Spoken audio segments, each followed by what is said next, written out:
ఉజ్జయిని మహంకాళి అమ్మవారికి జై. ఈరోజు మేము సికింద్రాబాద్లోని ఉజ్జయిని మహంకాళి అమ్మవారి యొక్క దర్శన భాగ్యం కోసం వెళ్ళడం జరిగింది. అయితే ఇక్కడ లాస్ట్ సండేని అమ్మవారికి ఎంతో ఘనంగా ప్రతిష్టాత్మకంగా అమ్మవారి యొక్క బోనాలు, జాతర, రంగం అన్నీ కూడా చేయడం జరిగింది.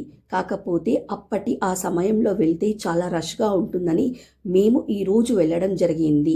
అక్కడికి వెళ్ళిన తర్వాత అమ్మవారి యొక్క టెంపుల్ లోపల ఎంతో అద్భుతంగా అమ్మవారి యొక్క డెకరేషన్ చేయడం జరిగింది. లోపల వెళ్ళిన తర్వాత కూడా కూరగాయలు, పండ్లతోటి బోనాలు ఎంత అద్భుతంగా చేశారంటే ఆహా! ఆ అమ్మవారిని దర్శించుకోవడం మా అదృష్ట భాగ్యంగా మేము భావించాము. ఆ తర్వాత అక్కడ మేము దర్శనం చేసుకోవడానికి 2 గంటల సమయం పట్టిన తర్వాత అక్కడి నుంచి బయటకి వచ్చి కొంచెం షాపింగ్ కూడా చేసుకున్నాము. అయితే మనము అమ్మవారి చరిత్రకి ఈ ఆలయ చరిత్రని చూసిన ఎడల దాదాపు 200 సంవత్సరాల క్రితం నాటిది.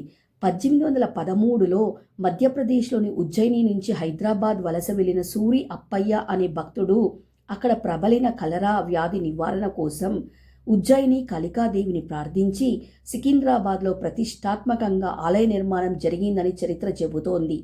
ఉజ్జయిని మహంకాళిని దర్శించుకున్న ఆయన తమ ప్రాంత ప్రజలను కాపాడాలని వేడుకుంటూ చిన్న విగ్రహాన్ని సికింద్రాబాద్కు తీసుకువచ్చి ప్రతిష్టాపించారు.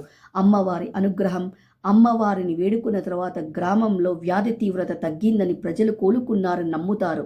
వ్యాధి తగ్గినందుకు కృతజ్ఞతగా గ్రామస్తులు అమ్మవారికి తొలిసారిగా బోనాలు సమర్పించారు.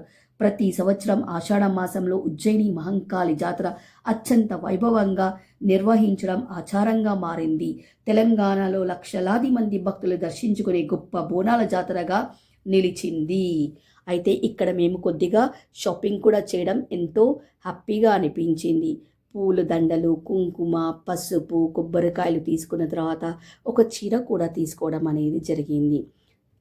అలా అమ్మవారిని దర్శించుకోవడము మా యొక్క భాగ్యము, మా యొక్క అదృష్టంగా భావించడం అనేది జరిగింది.